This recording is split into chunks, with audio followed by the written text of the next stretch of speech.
tous et bienvenue dans l'émission Côté Sport, un rendez-vous quotidien du Salon du Cheval de Paris. Donc c'est une émission dans laquelle nous allons créer la rencontre entre des champions et des spécialistes du bien-être et de l'éthologie tout au long du Salon du Cheval jusqu'à dimanche prochain. Donc côté champion, on est servi aujourd'hui. Alors j'ai à mes côtés Nicolas Andréani. Bonjour Christelle. Bonjour Nicolas, vice-champion du monde de voltige cet été à Caen. Je crois même que vous avez votre médaille sur vous à nous faire voir. Effectivement, voilà, c'est la médaille d'argent qu'on a été chercher avec Marina, enfin avec Marina et qu'on a remporté. Voilà. Marina Jostekis, c'était une belle aventure. Une belle aventure. Une aventure que vous avez partagée avec Sébastien Mourier. Sébastien était membre de l'équipe de France d'attelage cet été à Caen également. Tout à fait. Et tous les deux, vous êtes leaders pour l'instant des épreuves de sport qui se déroulent dans le hall 5B. On va voir quelques images après, mais on va finir notre tour de table. Alors, autour de cette table, pour le bien-être, nous avons Hervé Baldassari. Bonjour Hervé. Bonjour Christelle. Alors Hervé, vous êtes kinésithérapeute, physiothérapeute, ostéopathe équin, mais surtout préparateur physique de chevaux et de cavaliers de haut niveau. On se souvient que vous avez notamment été longtemps aux côtés de Kevin Stott et Sylvana. Donc vous allez nous apporter tous les jours des conseils pour le bien-être des chevaux et des cavaliers au quotidien, parce que les bases c'est important et il faut le faire le mieux possible pour aller vers la performance. Et nous avons à nos côtés Ludovic d'Hautefeuille. Ludovic est expert fédéral en équitation éthologique, une vision qui va nous permettre de croiser les différentes pratiques des experts et des champions.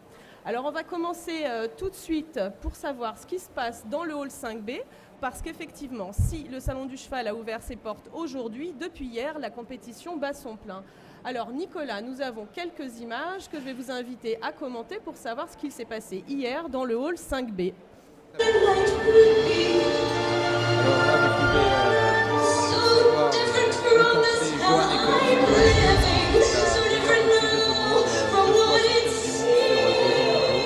deux fois championne d'Europe. Elle a remporté hier la magnifique équilibre sur un bras. Elle a remporté hier l'épreuve en individuel, l'épreuve en pas de deux. I think I know enough of hate to think that for destruction pace is also great. Le cheval trust les podiums internationaux depuis maintenant 10 ans. Et là, donc, moi-même, avec une thématique d'Einstein que vous avez peut-être reconnue. Voilà, c'était une compétition qui s'est plutôt bien déroulée. Une nouvelle aventure pour nous parce qu'ils ont remporté 20 points.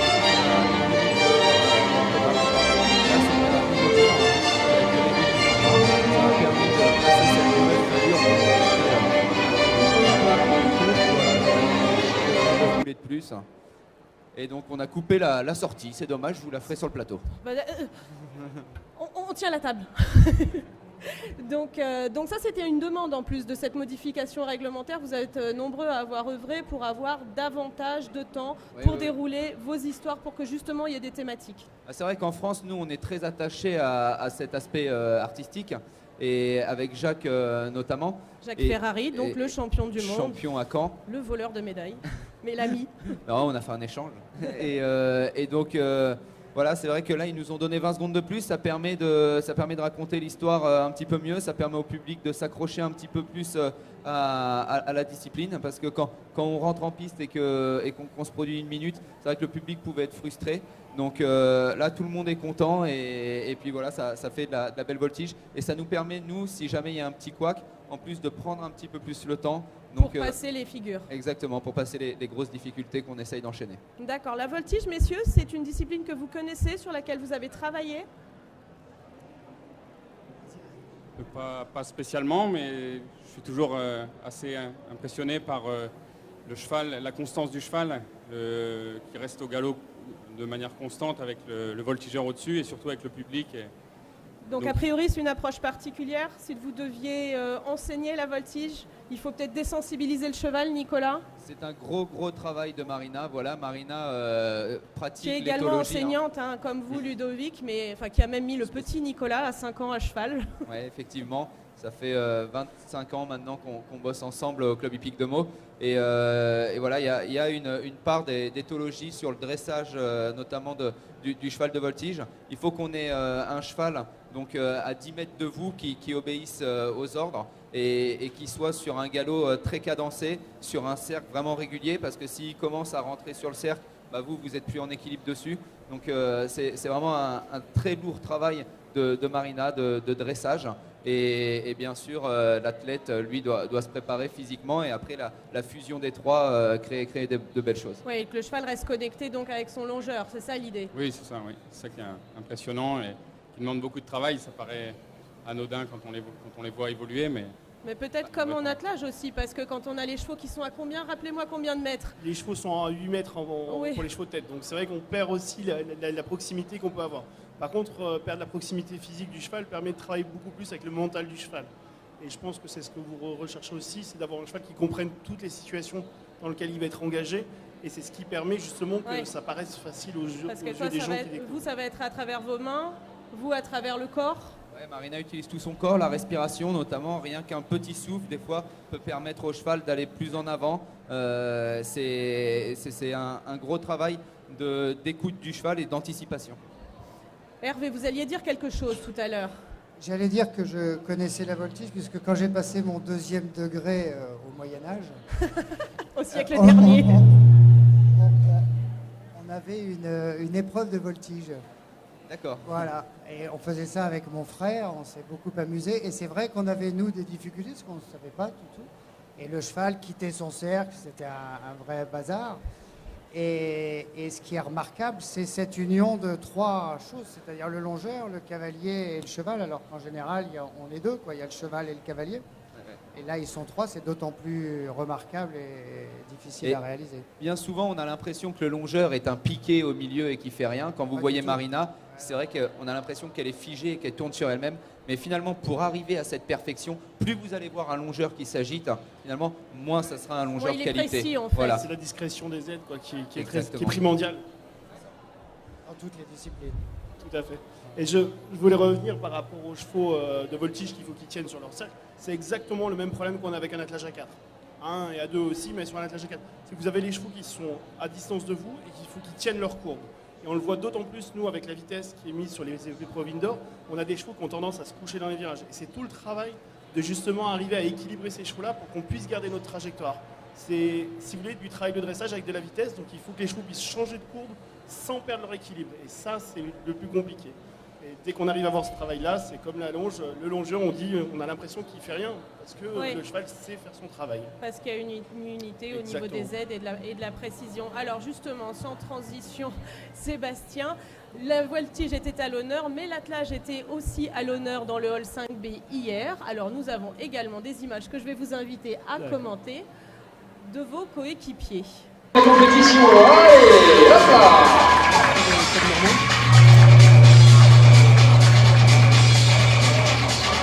Regardez ici avec Nana 33, Jument, de 13 ans. Plus d'énergie, allez, on y va!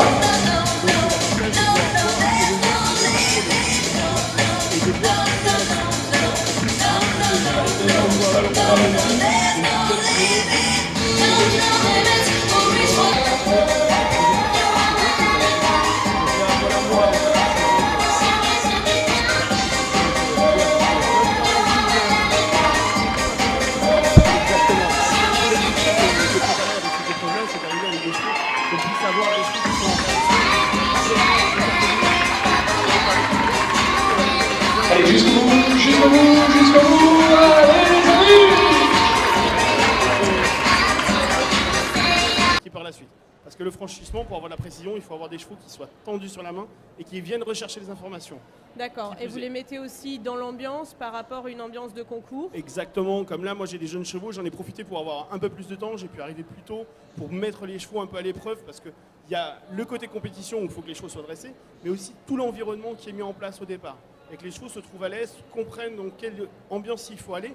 Et si aujourd'hui on a besoin encore de prendre un peu plus de temps, et ben là je peux me permettre que pour les compétitions par la suite, il faudra que les chevaux soient entre guillemets opérationnels si on veut aller chercher des résultats. Alors la Paris Cup est tout à fait atypique sur le circuit. On la voit rarement, cette association de chevaux en solo, en paire et en équipe à 4. Donc. Ça, c'est une particularité française et c'est justement pour mettre à l'honneur toutes les, on va dire, toutes les facettes de l'attelage. Que ce soit du D'accord. cheval de Alors, 1, 2 la et 3. préparation du cheval d'attelage à 1, à 2, à 4. Alors, elle est grosso modo la même chose si on veut par rapport au travail du cheval dans la voiture, parce qu'un cheval d'attelage à 4 est beaucoup travaillé à 1, même presque plus qu'un cheval qui est en paire. Parce qu'il faut synchroniser, il faut bien mettre les chevaux individuellement aux ans. Quand on parlait tout à l'heure, les chevaux, il y a beaucoup d'interactions. On parle de la voltige, c'est une interaction à 3. Nous, on peut parler d'une interaction à 4, voire 5 ou 7 avec les deux coéquipiers, qui sont aussi, qui font partie Bien sûr. de l'attelage. Mais ça reste un travail individuel au départ et on a un Énormément. spécialiste notamment des longues graines avec Ludovic. Donc c'est un travail que vous faites aux longues graines ou pas? Énormément. Et qui plus est sur les jeunes chevaux, parce que justement, le travail qu'on parlait, c'est du travail sur les rênes extérieures, qu'il faut avoir des chevaux qui viennent se tendre, qui viennent rechercher l'information. Et ça, on en a énormément besoin. Et tant que le cheval ne l'a pas, entre guillemets, digéré, que c'est pas en lui, ce réflexe-là de se tenir sur la courbe extérieure, on ne peut pas aller vite. Donc il faut vraiment passer beaucoup de temps pour préparer, pour qu'après on puisse aller vite et aller vite dans de bonnes conditions. Il y a toute la préparation en amont des longues graines aussi. Moi, je suis plus spécialisé là-dedans, tout ce qui est la désensibilisation, que les chevaux comprennent ce qu'on leur demande, qu'ils ne soient pas dans la fuite déjà au départ, et ensuite avoir des indications précises sur les rênes. Et plus il y aura de la précision aux longues graines, plus on pourra gagner du temps à l'attelage. Alors vous parlez de désensibilisation et de longues graines. C'est quoi le lien entre les deux? Il y a un lien entre la désensibilisation et tout ce qu'on va faire avec les chevaux, que ce soit la D'accord. voltige, on en parlait tout à l'heure. Le cheval n'est pas peur du voltigeur ou du public. Et aux longues graines, on a une position où on est un peu plutôt derrière au départ. Il y a beaucoup de chevaux qui au départ vont un peu fuir la personne qui est Ouais. derrière. Et donc bien vérifier ça avant de demander des choses plus compliquées. Et parfois, certaines personnes peuvent travailler le cheval et sans s'apercevoir que le cheval est un peu tout le temps dans la fuite. Et à l'attelage, après, c'est important que le cheval avance sans qu'il soit dans la fuite. Exactement. Donc ça rejoint tout à fait, parce que le cheval que j'avais en tête là aujourd'hui, c'est un cheval que j'ai depuis 8-10 mois. Et ce cheval-là a de bonnes capacités, de bonnes prédictions, mais il est assez craintif. Alors vous allez me dire, c'est quand même assez compliqué de venir le présenter sur un salon. Et bien justement, c'est ce que j'ai recherché. Là, depuis 8 mois, on a recherché le retour au calme, que le cheval en individuel soit calme et serein. Et là, je l'ai mis en épreuve un peu, si vous voulez, en le laissant partir et éprouver le mouvement de fuite. Pour voir, plus on le laisse aller, plus le cheval revient vers nous. Et c'est ce qui s'est passé hier, c'est qu'au début, il a commencé à se tendre un peu fort en partant un peu plus vite. Donc il avait entre la limite, pas loin de la fuite, mais presque. Et dans l'instant qu'il a vu que je le laissais avancer, que je continue à avancer, c'est lui qui a fait le retour. Et là, on a pu commencer à avoir une discussion, si vous voulez, avec le cheval. Et souvent, les chevaux un peu sensibles, ils sont en attente de précision. Ils ont D'accord. besoin qu'on les guide. Et donc, c'est C'est pareil important aussi de les mettre. pour vous, Nicolas? C'est vrai que Marina travaille beaucoup aux longues graines aussi, Aussi. travaille beaucoup à pied. Ouais, c'est beaucoup de travail à pied, histoire de commencer la discussion à distance. Pas toujours commencer à discuter lorsqu'on est sur le dos du cheval. Essayer de leur apprendre. Des fois, je vois des choses incroyables, moi, qui me dépassent. Marina est au bout de la longe et d'un seul coup. Donc, je ne suis pas encore sur le cheval. Le cheval est à l'arrêt. Elle respire. Le cheval recule.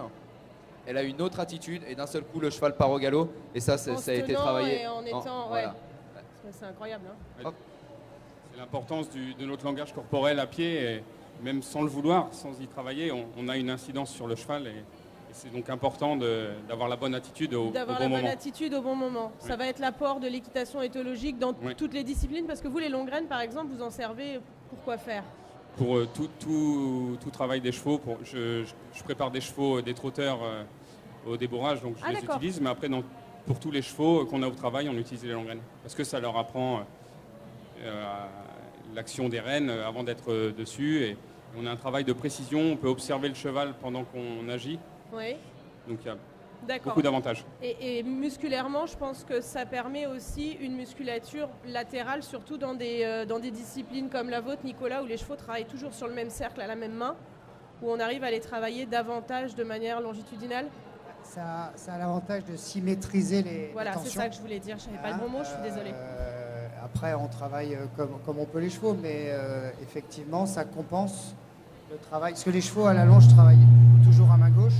Oui, effectivement, la compétition se fait toujours à main gauche, donc c'est Toujours à pour main ça gauche. qu'on fait maximum 2 séances de voltige par semaine. Ouais. Et tout le reste du travail, c'est la symétrisation, comme vous le dites, pour Ouais. essayer de rééquilibrer le cheval. Et ils sont jamais travaillés montés.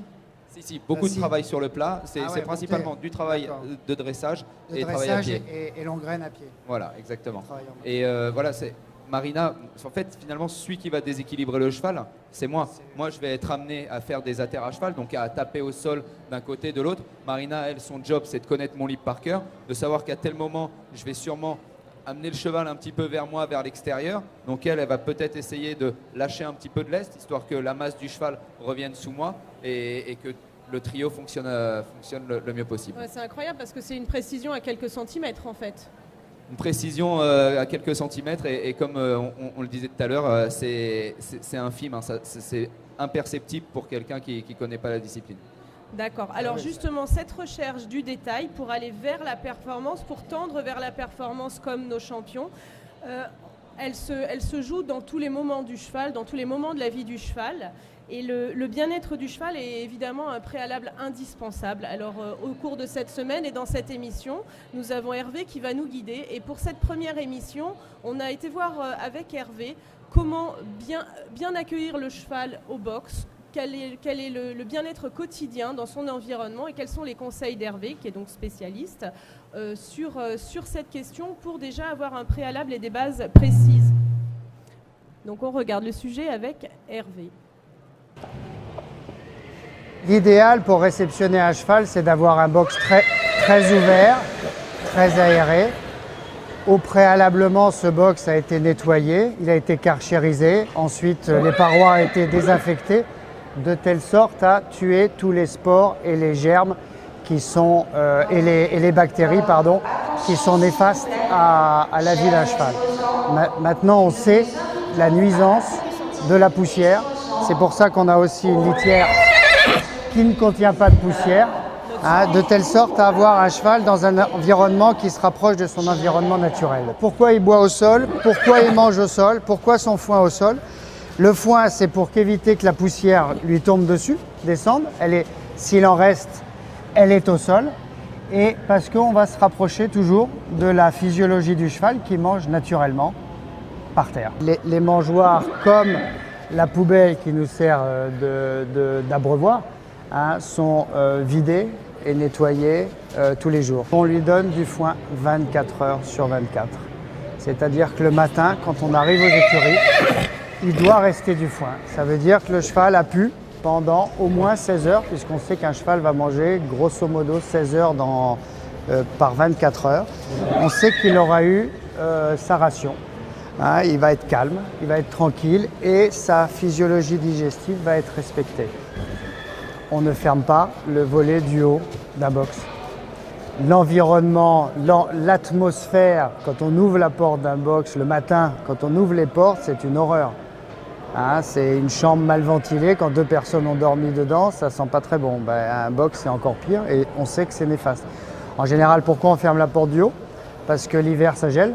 Et on ferme pour protéger les canalisations du gel. On ne s'occupe pas du cheval. Donc le cheval, il dort la fenêtre ouverte et puis il est couvert en fonction. Et il va être très bien dans ces conditions-là. Il a de l'air, c'est aéré, il se protège, il a sa couverture, mais au moins il a une ambiance qui est une ambiance saine. Alors messieurs, est-ce que les conseils d'Hervé et ses pratiques correspondent aux vôtres avec vos chevaux à la maison? Pour ma part, c'est vrai qu'on essaie de tenir, on fait très attention à ce qu'il vient de dire, quoi. Les chevaux mangent par terre, ça c'est vrai que pour moi c'est... Et à volonté également? J'essaye pas forcément à volonté parce que les chevaux c'est quand même des chevaux de concours, donc il faut maîtriser un petit peu leur alimentation. Après, j'essaye qu'ils aient moins du fourrage en quantité suffisante et qu'ils puissent rester selon les chevaux. Il y a des chevaux qui sont des gros mangeurs et des chevaux qui sont un peu moins mangeurs, donc il faut faire attention. Après, je suis sur paille, donc ce qui fait que les chevaux ils ont toujours de quoi trouver un moment... de quoi assouvir leur faim ou l'ennui, le grignotage. Parce que aussi les chevaux, il faut bien penser qu'ils sont fermés dans un box et c'est pas forcément la vie qui est la plus intéressante. Par contre, la vie d'une écurie, si elle est agréable, rend des chevaux beaucoup plus calmes ou au contraire peut rendre des chevaux plus anxieux. Oui, plus anxieux. Just a Kiss, foin à volonté? Il a de la place. On l'a mis au régime du camp, viande de grison, œufs durs. Voilà, c'est tout ce qu'on lui a trouvé. Non, on essaye de prendre soin de lui au maximum, bien sûr. Il a la nourriture au sol, mais par contre, effectivement, il est quand même rationné. C'est-à-dire que c'est un gros mangeur et si on lui donnait trop, peut-être risque de fourbure derrière. Donc il y a peut-être. Hervé, on il n'a peut pas être en l'air désaccord. d'accord. On peut être- Hervé. Je suis pas d'accord pour le foin. C'est-à-dire qu'un cheval va jamais manger plus de foin. Nous, on a des mars, des nuts, on va s'en gaver, on va s'arrêter quand on n'est pas bien. Le cheval va manger le foin qu'il lui faut. Et il prendra au cours des 24 heures, quand il a besoin de foin, il ira en prendre. Même un Shetland Je Ouais, ils sais sont pas. gourmands. Hein. Ouais, les Shetland, non, ils ont un caillou, les Shetland. Oui, c'est ça, Et il faut du qu'il li- lâche et les du cailloux, lichen, sinon, du lichen c'est 24 fourbure heures sur assurée. 24. Mais le cheval, il n'y a pas de limite. Il n'y a pas de gourmandise, il n'y a pas de phénomène de gourmandise chez le L'important cheval. dans la nourriture, c'est le foin. C'est le truc le plus important. Donc 24 heures sur 24, bah, ça l'occupe. Déjà, on diminue le stress. On se Donc- rapproche de sa physiologie où il mange 16 heures par jour. Donc il ne va pas manger 24 heures par jour, il va aller manger, il va s'arrêter, il va reprendre. Donc on serait tenté de dire qu'au départ, peut-être il va se précipiter, au Non. fur et à mesure, Non, il les va... chevaux qui ne connaissent pas, au contraire, ils laissent. Ah bon C'est petit à petit qu'ils se remettent dans leur cycle naturel. Un cheval qui a Ludovic. du foin une fois par jour, il va manger, puis il va regarder le truc, il va se dire, et c'est petit à petit qu'il va se remettre vers son tas de foin et le manger. Ludovic. Tous nos chevaux sortent au paddock tous les jours, donc déjà ils vont au paddock tous les jours, donc ils ont du Ouais, temps à mais- manger de l'herbe. Non, il n'y a pas à manger toute l'année Non, dans les paddocks. mais au Enfin, moins, sauf ils si gri- vous ils avez grignotent vraiment... un peu, par rapport à ce qu'ils font physiologiquement dans la nature, Oui. ils sont déjà un peu plus proches. Et après ils ont du foin par terre dans leur box. Une ou deux fois par jour, mais pas à volonté. Oui, ils ont foin. Oui, le soir, quand ils rentrent au box, ils ont du foin pour une partie de la nuit. Et Donc, la journée, ils sont au paddock. D'accord, donc le cheval, il mange par terre, vous aussi? Les chevaux mangent par terre?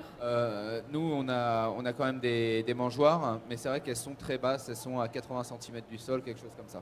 Dans des mangeoires, par terre, mais dans des mangeoires. Pour certains chevaux qui restent plus longtemps au box, ou comme l'hiver où ils restent peut-être un peu plus longtemps, on met des filets à foin pour que ça dure plus longtemps. Mais c'est et pas bon les filets à foin? qu'ils se- Non, mais- Non, la poussière, Hervé dit que la Oui, bon. poussière, c'est pas bon pour les pathologies on, respiratoires. on peut mettre du foin mouillé dans un filet.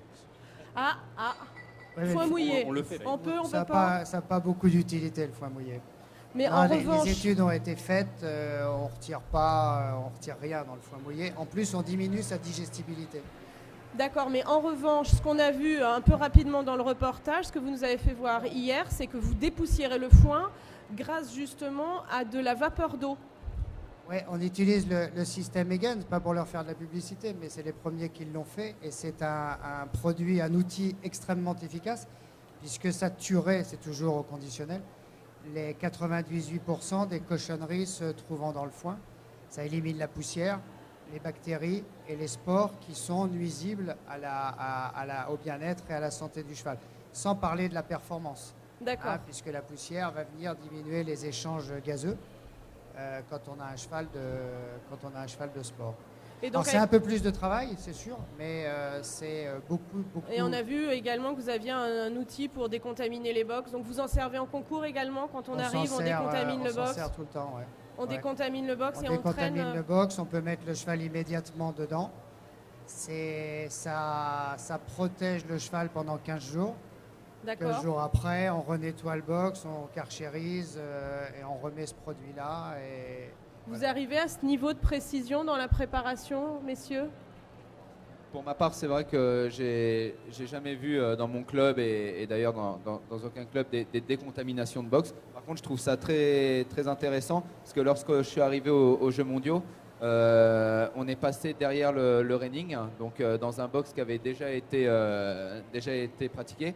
Et c'est vrai que quand j'ai mis Just dedans, il y a toujours une petite crainte. Je me dis, Ouais. il Si c'est reste. un étalon avant, enfin je veux dire, il reste aussi des odeurs qui peuvent les. Ah, moi, je parle pas forcément des odeurs. Non, mais Moi, du- j'ai plus peur de l'urine De et l'urine, de, ouais. et de traces d'éventuelles choses suspectes qui Oui, ont c'est pu ça. Oui, être- c'est vrai qu'en compétition, après, il y a le dopage aussi. C'est le gros problème pour nous, justement, d'être. Parce qu'on est soumis à ce contrôle-là. Et après, c'est à nous de nous déculpabiliser s'il y a quelque Bien chose. sûr. Il faut être D'accord. très vigilant là-dessus. Donc à la et- limite, cette décontamination, elle permet aussi d'être, de de- se mettre de à l'abri remettre des tout à problèmes de zéro, dopage. Bien sûr, Ouais. bien sûr. Nous, on le fait d'autant plus qu'on a le séjour moyen de 3 semaines chez nous. Donc, on a beaucoup de rotation de chevaux. Donc, on est obligé de donner au cheval un endroit sain dès qu'il arrive. D'accord. D'accord. Ben, merci messieurs pour tous ces bons conseils. Juste une dernière question, monsieur Nicolas Andréani. Est-ce que c'était la dernière fois qu'on vous voyait à Paris? J'y habite, donc non, on peut se recroiser. Mais non, j'espère pas, même si ce ne sera pas au sein de la compétition, j'espère bénéficier d'une wildcard à vie et venir pouvoir performer un petit peu sur cette belle piste pour essayer de promouvoir la voltige. Bon, je voulais vous emmener à la transition vers le spectacle équestre. Merci Christelle, ouais, effectivement. Le 19, 20, 21 décembre, avec Jacques Ferrari, notre champion du monde en titre, on a monté une compagnie, donc la compagnie Noroc, et un petit peu à la manière de Candeloro qui a réussi à amener le patinage vers le spectacle, parce qu'on est un sport spectacle. Voilà, on essaye d'amener la voltige vers le spectacle et j'espère donc au Bullrich Jump qu'on va amener le maximum de monde. Donc après le Bullrich Jump, avec la compagnie Noroc et Jacques Ferrari, donc ce sera Cheval Passion. Oui, Cheval Passion à Avignon, voilà, au mois de janvier. Et j'espère que la compagnie, là on revient du Maroc, on commence à s'internationaliser, c'est super. Et j'ai l'impression vraiment que ces Jeux équestres mondiaux vont prendre un nouvel essor à la voltige, donc pourvu que ça continue. On va vous retrouver dans 4 ans aux commentaires de la voltige. Avec plaisir. Comme Candeloro. Aux côtés de Kamel. Merci beaucoup, messieurs. Pour certains, on se retrouve demain, Hervé. À très bientôt. Finissez bien la compétition. Ouais, merci. Et Merci. bonne soirée à tous et à demain.